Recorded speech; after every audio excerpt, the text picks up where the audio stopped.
नमस्कार, स्वदेश न्यूज देख रहे हैं आप। मैं हूं आपके साथ राखी और बात करेंगे परिसीमन पर पंचायत। शिवराज सरकार ने कमलनाथ सरकार का एक और फैसला पलट दिया है। पंचायत चुनाव की तैयारियों के बीच सरकार ने ऐसी पंचायतों के परिसीमन को निरस्त कर दिया है जहां बीते एक साल से चुनाव नहीं हुए हैं। ऐसी सभी जिला, जनपद या ग्राम पंचायतों में पुरानी व्यवस्था ही लागू रहेगी। जो पद जिस वर्ग के लिए आरक्षित है वही रहेगा।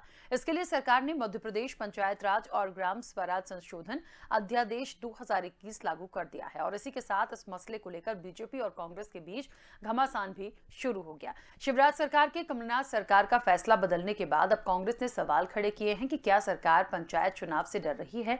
क्या मध्य प्रदेश की भाजपा सरकार ने पंचायत चुनाव को आगे बढ़ाने की कोशिश में है? कांग्रेस का यह भी कहना है कि बीजेपी ने अपने राजनीतिक फायदे के लिए पंचायतों का परिसीमन समाप्त किया है और वो इसके खिलाफ हाईकोर्ट जाएगी। कमलनाथ के सरकार के परिसीमन को क्यों शिवराज सरकार ने निरस्त किया और कांग्रेस को पुराने परिसीमन के आधार पर चुनाव कराने में क्यों ऐतराज है? इस पूरी चर्चा को हम आगे बढ़ाएंगे। उससे पहले कुछ प्रतिक्रिया है, सुनते हैं।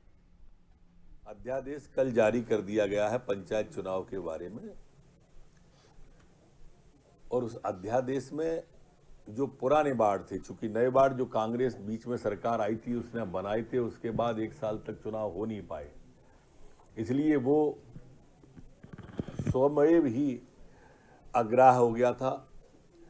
और अब पुराने वार्डों के लिए जो पुराने चुनाव हुए थे उन्हीं वार्डों पर निकट भविष्य में पंचायत के चुनाव होंगे, पंचायत के भी, जनपद के भी, जिला पंचायत के भी। ये कांग्रेस इसमें चर्चा करेगी और आगे स्टेप लेगी। अगर आवश्यकता पड़ी तो कोर्ट भी जा सकते हैं। मैं समझता हूं कि जो मुख्यमंत्री जी का काम करने का तरीका है कि सब चीज़ों से ध्यान बटाने के लिए कल स्ट्रोक मारो और लोग उस पर चर्चा करते रहे, लेकिन पंचायत चुनाव में कांग्रेस जीतेगी पूरी ताकत से। कोई सा भी चुनाव है पूरी जीतेगी।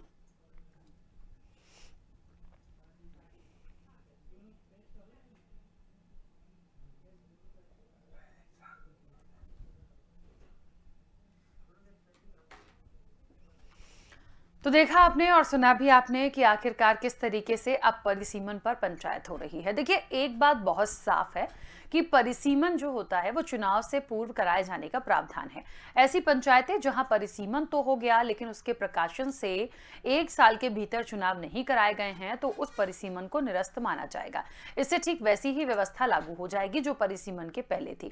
आरक्षण भी वैसा ही रहेगा जैसा कि पहले था। अब ये व्यवस्था उन पंचायतों में लागू नहीं होगी जिससे क्षेत्र में किसी नगरीय क्षेत्र में सम्मिलित किए गए हैं। देखिए, कमलनाथ सरकार ने किया था, फिर चुनाव नहीं हो पाए। उसके बाद यदि प्रावधान में ये तमाम चीजें आती हैं कि एक साल में नहीं होता है तो निरस्त करेंगे और पुरानी जो व्यवस्था थी उसी के तहत होगा। लेकिन एक बात ये भी बहुत गौर करने वाली है कि जो सरकार आती है, जो परिसीमन करवाती है, निश्चित तौर पर यदि चुनाव होते तो उनको फायदा मिल जाता। अब यहाँ पर स्वाभाविक सी बात है, दोबारा से यदि परिसीमन होगा तो किस तरीके से होगा, किसको ज्यादा फायदा मिलेगा, मुझे लगता है बोलने की मुझे जरूरत नहीं है। पर अब इस स्थिति में क्या होगा और ये जो नोकझोंक शुरू हुई है इसका अंत क्या होगा, हम विस्तार से चर्चा करेंगे। मेहमान जुड़े हुए हैं, सबसे पहले आपका परिचय करा दे। शंकर लाल तिवारी जी हमारे साथ जुड़े हैं, पूर्व बीजेपी के विधायक हैं। बहुत स्वागत चर्चा में जुड़ने के लिए। और कांग्रेस के प्रदेश प्रवक्ता राम पांडे जी हमारे साथ जुड़े हैं। राम पांडे जी, आपका भी बहुत स्वागत है। चर्चा की शुरुआत में सबसे पहले राम पांडे जी आपसे ही करना चाहती हूँ, क्योंकि ये परिसीमन की जो बात आई है या दोबारा से करवाने की जो बात आ रही है, क्या लग रहा है इसमें कांग्रेस को आपत्ति क्यों है? सिर्फ इस वजह से कि यदि दोबारा होता है तो कहीं ना कहीं जो वोट होंगे वो प्रभावित होंगे और कांग्रेस को नुकसान हो सकता है, या कुछ और? जब देश स्वतंत्र हुआ था तो कुछ नियम, कायदे, कानून बनाए गए थे जिसे हम संविधान कहते हैं कि उसकी प्रक्रिया के अंतर्गत ये देश चलेगा। और 1952 में परिसीमन आयोग बनाया गया था कि परिसीमन आयोग के हिसाब से परमिशन किया जाएगा, सीमा का निर्धारण किया जाएगा। जनसंख्या हर साल लगातार बढ़ती जा रही है, जनसंख्या बढ़ती जा रही है, इसलिए परिसीमन भी हर 10 साल 11 साल में करवाना जरूरी है। लोगों को प्रतिनिधित्व देना जरूरी है। तो 2011 के बाद जनसंख्या की गिनती हुई नहीं है और अब 2021 चल रहा है। जब बीच में कमलनाथ जी की सरकार आई थी तो परिसीमन अनिवार्य था, क्योंकि जनसंख्या बढ़ चुकी है और वार्डों में जो वोटर्स थे वो अनइवन थे। जैसे मैं ग्वालियर की ही बात करूं कि ग्वालियर का जो 18 नंबर वार्ड है उसमें 40,000 वोटर हैं और जो वार्ड 24 है उसमें 10,000 है। जबकि इतना अंतर नहीं होना चाहिए। चुनाव ये परिसीमन आयोग के हिसाब से एक दूसरे वार्ड में 10-15% का अंतर हो सकता है, लेकिन एक वार्ड में 10,000 वोटर, दूसरे वार्ड में 40,000 वोटर। और भारतीय जनता पार्टी ने इस तरह से ये परिसीमन कर रखा है, जो कि गलत है। कमलनाथ जी की सरकार आई तो उन्होंने प्रयास किया कि हर वार्ड के वोटर्स की संख्या बराबर हो, और यदि किसी वार्ड में जनसंख्या ज्यादा हो जाती है, वोटर की संख्या ज्यादा हो जाती है, वार्ड बड़ा होता है, तो वो उस क्षेत्र का जो जनप्रतिनिधि होता है उसको मैनेज करने में परेशानी आती है। इसलिए एक प्रावधान है परिसीमन आयोग में कि वार्डों की संख्या एक लिमिटेड संख्या तक बढ़ाई जा सकती है। तो यदि हम वार्डों की संख्या बढ़ा देते हैं तो ज्यादा जनप्रतिनिधि बनते हैं, चाहे वो पार्षद हो, जिला पंचायत सदस्य हो, सरपंच हो, जिला पंचायत सदस्य हो, तो उससे उस क्षेत्र को मैनेज करना आसान होता है। और दूसरा, एक हमारे देश में आरक्षण की प्रक्रिया है, तो जो आरक्षित वर्ग के लोग हैं, एससी है, एसटी है, ओबीसी है, उनके आरक्षण का प्रावधान होता है। तो परिसीमन होते रहने से, वार्डों की संख्या बढ़ रहने से उस वर्ग को भी फायदा होता है। फिर अभी जो परिसीमन भारतीय जनता पार्टी ने जो निरस्त किया है, उसका कुछ कारण तो होना चाहिए। ये कोई कारण नहीं होता है कि परिसीमन हो गया उसका 1 साल हो गया, ये कोई लॉजिक नहीं है। ना मैंने ये पढ़ा हुआ है कि 1 साल तक यदि चुनाव नहीं होते उसको कैंसिल कर दिया जाए, और उसका कोई लॉजिक ही नहीं है। जब कोई अच्छा काम हो गया तो वापस हम बुरे काम की तरफ क्यों जाएं? किसी भी सरकार ने यदि अच्छा काम किया हो, चाहे कांग्रेस की हो या अन्य सरकार हो, तो उसको और अच्छा आगे कैसे किया जाए? ये थोड़ी होता है कि अच्छे काम को आप निरस्त किया जाए। और कमलनाथ जी ने तो मात्र 2 महीने के अंदर बहुत कम समय में परिसीमन कर दिया, जिसमें मतलब ये नहीं कह सकते थे कि हमने उसको अपने हिसाब से परिसीमन किया। मतलब जनसंख्या के हिसाब से, क्षेत्र के हिसाब से सबको प्रतिनिधित्व मिले।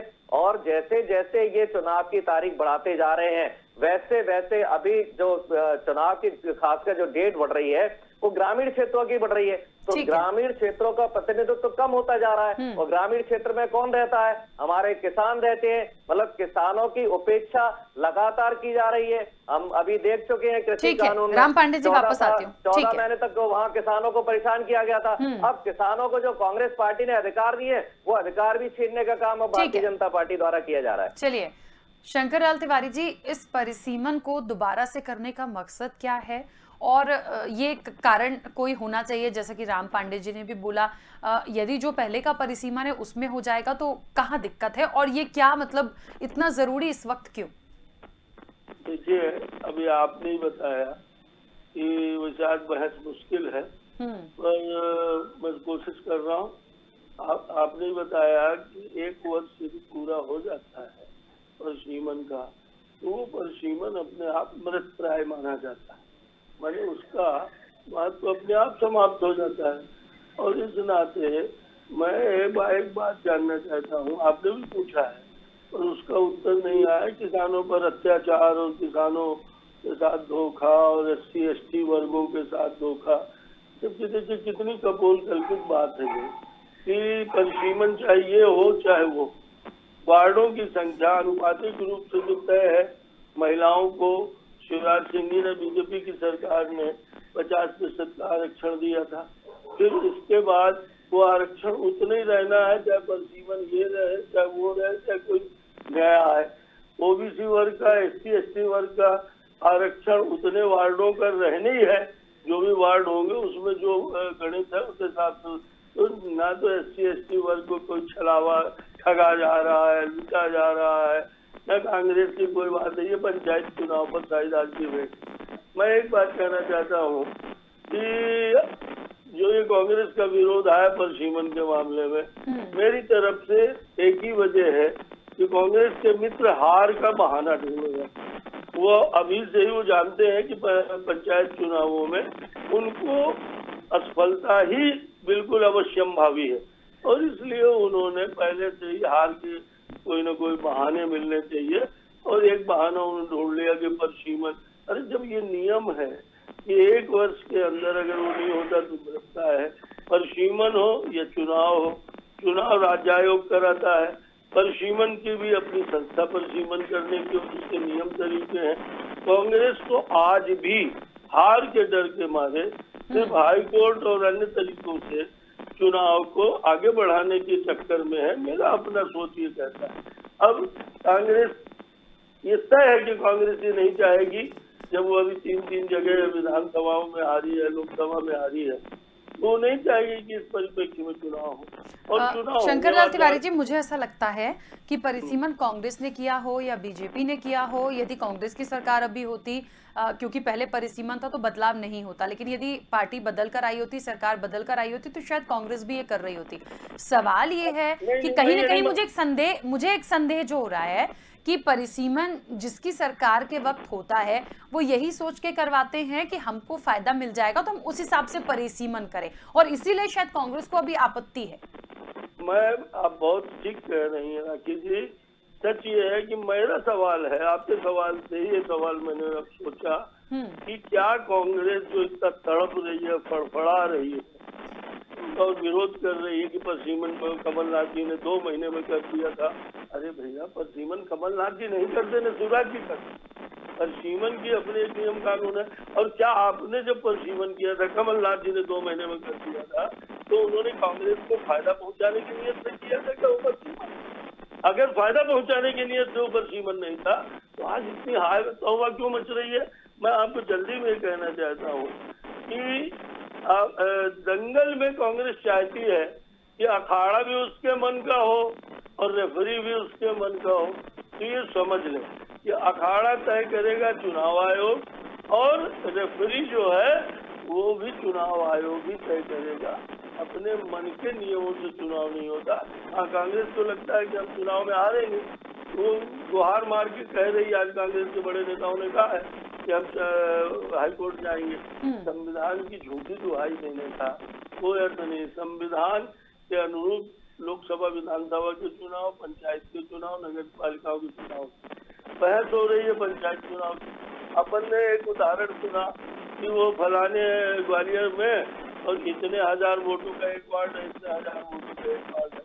जहाँ वार्डों की गठन की बात है तो मैं बताऊं कि पढ़ने का विषय है और मैं भी इसमें बहुत मास्टर नहीं हूँ, पर जितना मेरा जानकारी है वो ये है कि जनसंख्या के साथ साथ भौगोलिक क्षेत्र भी देखा जाता है। टाउन के आउटर स्कर्ट के जो वार्ड होते हैं वो दूर दूर बसे होते हैं और शहर के बीच के जो वार्ड होते हैं उनकी सघन बस्तियां होती हैं। एक गली में जो है तो 3000 2000 वोट निकलता है और उसमें जो आउटर स्कर्ट की बस्तियां हैं उसमें जो नए आवास बनते हैं तो 20 साल 25 साल 30 साल से जो अभी डेवलप हो रहे हैं एरिया, उन एरियाज की बस्ती सघन नहीं होती, क्षेत्रफल तो उतना ही होता है। तो संख्या बढ़ने पर मतदान केंद्र बढ़ते हैं और इसलिए बिना मतलब की दलीलें और हमें सिर्फ विरोध के लिए विरोध करना है और हम चुनाव हार रहे हैं पंचायतों का, नगर पालिकाओं का, इसलिए विरोध करना, इसके अलावा कुछ।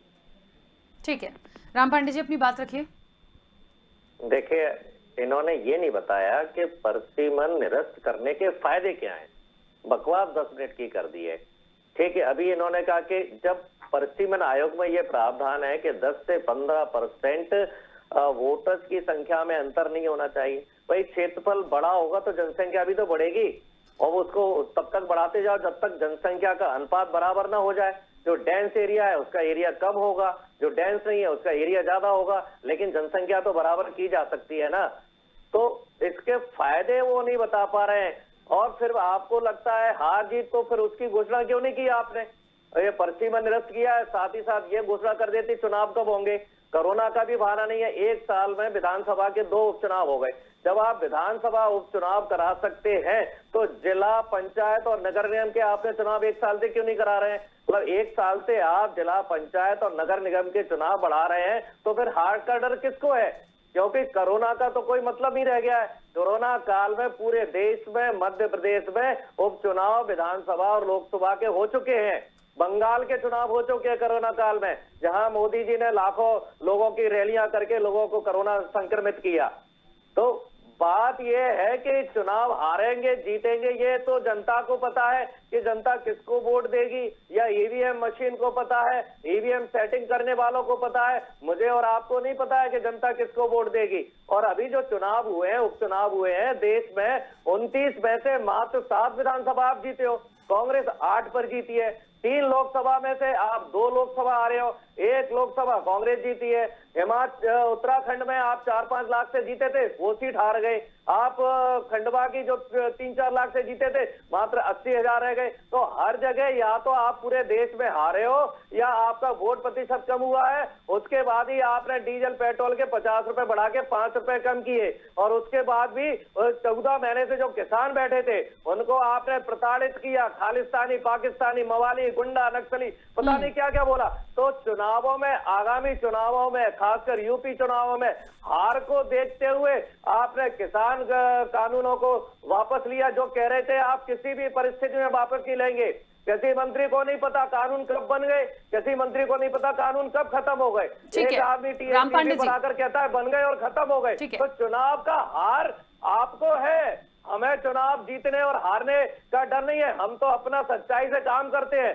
आपको कितना झूठ बोलना है चुनावों में, कितनी अपनी घोषणाएं झूठी करनी है, कितने अपने वादों से मुकरना है, ये आपको देखना है।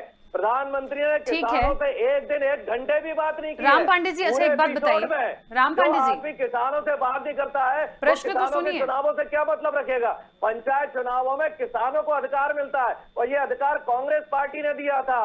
पंचायत अधिनियम, पंचायत चुनाव, ये कांग्रेस पार्टी ने दिए थे। आरक्षण राम पांडे जी, मेरा सवाल सुनिए प्लीज। आरक्षित लोगों को फायदा होगा। राम पांडे जी, किसानों पे बहस नहीं है। राम पांडे जी, मेरा प्रश्न सुनिएगा प्लीज। 1 मिनट। देखिए, मैं इतना जानना चाह रही हूँ कि परिसीमन को लेकर यदि आपत्ति आई है, कांग्रेस ने की है, देखिए कुछ भी हो, हम ये देखें कि यदि देश में क्या हो रहा है, मध्य प्रदेश में क्या हो रहा है, जनता बहुत समझदार है। और पंचायत के जो चुनाव होते हैं तो वहां भी देखिए है तो व्यक्ति ना, उन्हें वोट करना है, सब समझते हैं, हर चीज को देख रहे हैं। तो जीत हार उनके हाथों में है, कैसे होगा, किसको मिलेगा, किसको जिताना है, तमाम चीजें होती हैं। उसके लिए यदि परिसीमन हो या ना हो या नए सिरे से हो जाए, उसमें परेशानी कहाँ है? कोई भी अच्छा काम हो रहा है तो उसको निरस्त क्यों किया जाए? अब दिल्ली में हमने मेट्रो बना दी, अब ये कहेंगे नहीं मेट्रो को हम बिगाड़ कर दोबारा शुरू करेंगे, तो ये तो गलत बात है ना। कोई 4 मंजिल की बिल्डिंग बन गई है, अब आप उसका 5वीं बनाओ, 6वीं बनाओ, 7वीं बनाओ। ये थोड़ी है कि 4 मंजिल की बिल्डिंग को तोड़कर नहीं, हम दोबारा से नींव खोदेंगे और उसके बाद बनाएंगे। अब जब परिसीमन हो चुका है तो आप आगे की कार्रवाई करो ना। आप वापस पीछे क्यों जाते हो? आपकी पीछे जाने की आदत क्यों बनी हुई है? 70 साल पीछे जाते हो, कभी 5 साल पीछे जाते हो। आगे बढ़ो। शंकर लाल तिवारी जी, अपनी बात रखिए, आगे बढ़ाओ। ठीक है। मैं आपसे पुनः कुछ नहीं करना चाहता हूँ, क्योंकि विषय पर एक भी बात विशेष आई नहीं। आपने कोशिश की बहस जो है तो जिस विषय पर उस विषय पे चले, पर एक भी बात ऐसी कोई आई नहीं जिस पर बोलता। तो मैं फिर से कह रहा हूँ, एक चीज आई है अभी कांग्रेस जी के प्रवक्ता के जवाब में, उन्होंने एक नया बहाना और ढूंढा। जैसे अभी परिसीमन का बहाना ढूंढा, वैसे अभी उन्होंने कहा कि वो ईवीएम जिताएगी, परिसीमन जिताएगा, ईवीएम का बहाना बचा है। और चुनाव हारते हारने के तुरंत बाद कांग्रेस ईवीएम का भी बहाना बनाएगी, बनाती रही है। उसके हैबिट में है कि जब जीत जाती है, गाड़ी में इनका नाम नहीं लिया है, इसलिए इनको डाउट है। जब तेरा 74 का भाषण चल रहा था नाम नहीं लिया, तो मैं नहीं बोला, नाम नहीं लिया। जब तुम्हारा 74 का भाषण चल रहा था, गाड़ी में तिनका। राम पांडे जी, बोलने दीजिए उनको प्लीज, उनका पक्ष आने दीजिए, बोलने दीजिए। मैंने तो शुरू में कहा था कि तुझ जैसा पागल आदमी बैठा है, डिबेट हो ही नहीं सकती। इसमें कौन सी नई बात? अब तो तेरा चेहरा सभी पहचानने लगे, जनता भी, चैनल भी। हेलो, हाँ बोलिए शंकर लाल तिवारी जी, अपनी बात रखिए। मैं बता के बात कर रहे हैं, यही बीजेपी ने सिखाया है इनको। आप तो अभी मेरे से सीखने की उम्र में हो यार, तो मैंने कहा थोड़ा सा आप सीखना आता ही नहीं आपको, आप सीखना नहीं चाहते मित्र।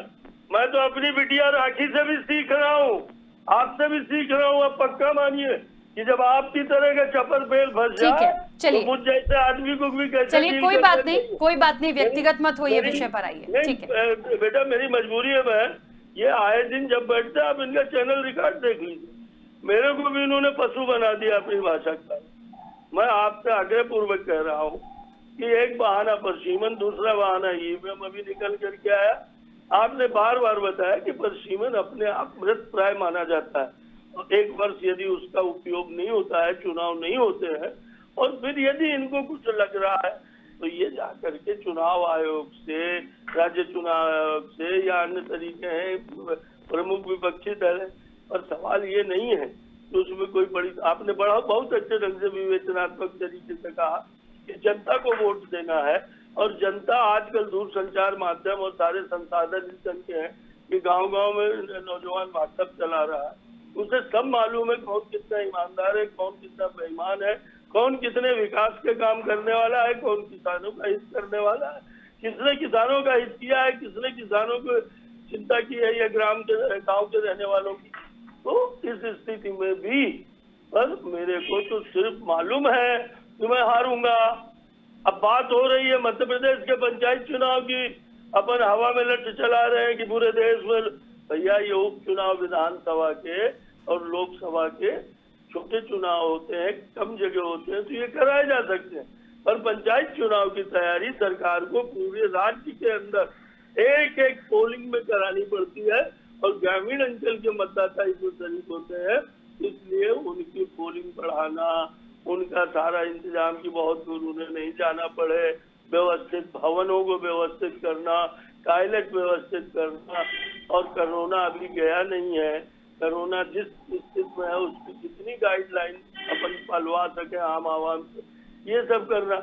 आप चुनाव की तैयारी करने रहे, खाड़ा टेढ़ा है। एक कहावत है पुरानी, बहुत सुंदर कहावत है, नाच न जाने आंगन टेढ़ा।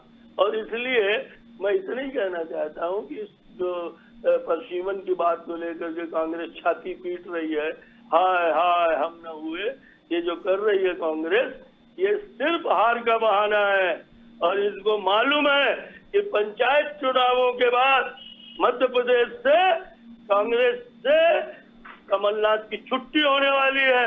इन 3 उपचुनाव में भी हो जाती, पर शिवराज जी ने पंचायत चुनाव रच दिया, इसलिए पंचायत चुनाव तक कमलनाथ रहेंगे।